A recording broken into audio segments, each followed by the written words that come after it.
8,000 years ago, an entire world existed where the North Sea sits today. A landmass larger than the United Kingdom, home to thousands of people, rivers, forests, and animals, vanished beneath the waves within a single human lifetime.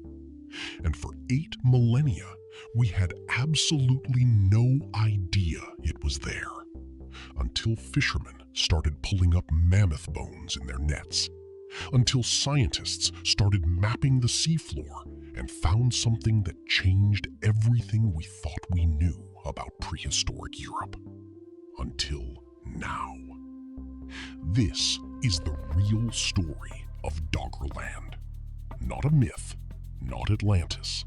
A real, scientifically documented civilization that was erased by the sea, and whose disappearance may have permanently altered the course of human history in ways we are only beginning to understand.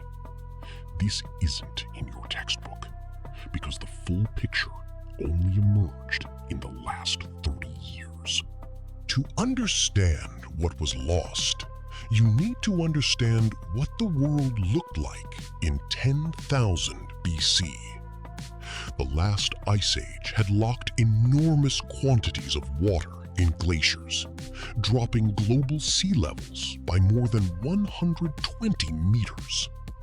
What we now call the North Sea was dry land, a vast, low-lying plain connecting Britain to mainland Europe. Scientists named it Doggerland, after the Dogger Bank, the shallow underwater ridge where evidence kept surfacing. And this wasn't barren tundra. Doggerland was rich.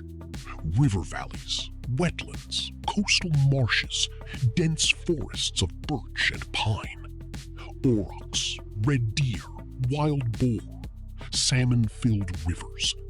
The kind of landscape that feeds people effortlessly. For the Mesolithic hunter-gatherers who lived there, this was paradise.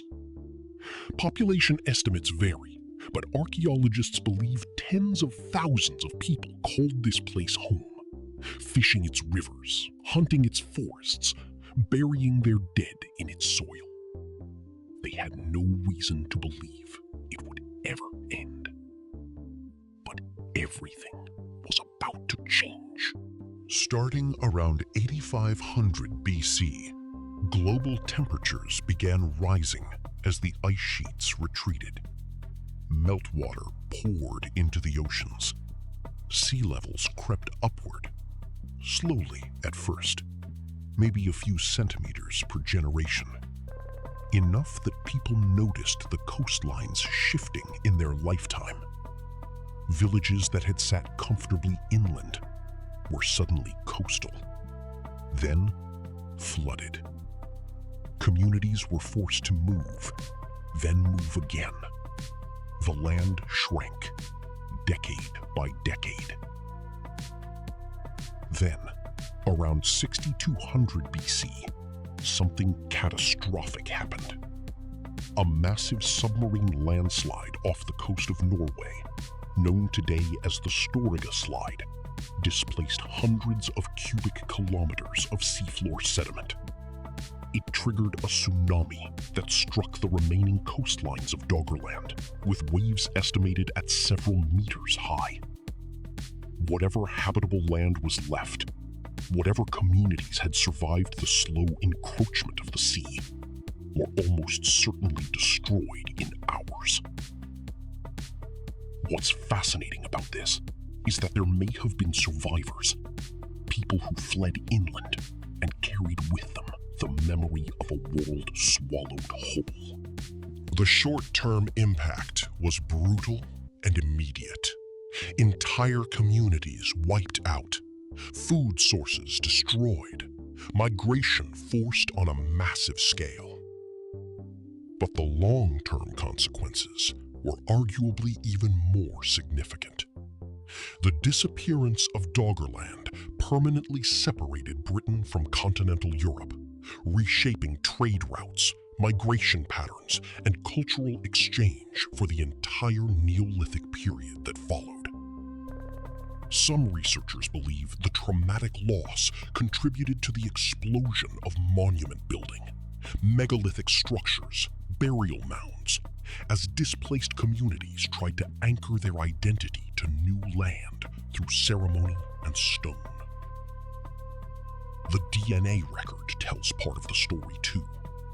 Genetic studies show significant population replacement across northern Europe around this exact period, consistent with mass displacement and migration. Here's what history books don't tell you. Doggerland isn't just a prehistoric footnote, it's a warning. Sea levels today are rising at the fastest rate in 3,000 years.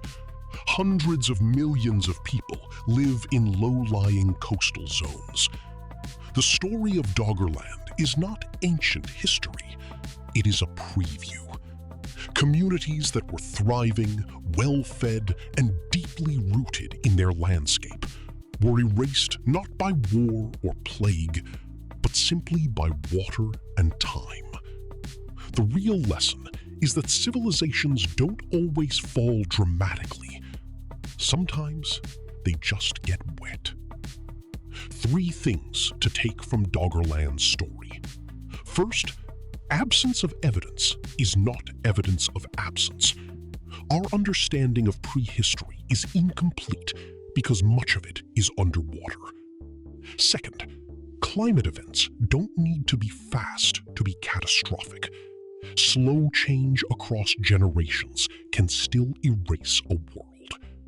Third, the past has warnings the present keeps ignoring. The question is whether we're listening. History is full of stories like this that got buried, sometimes literally.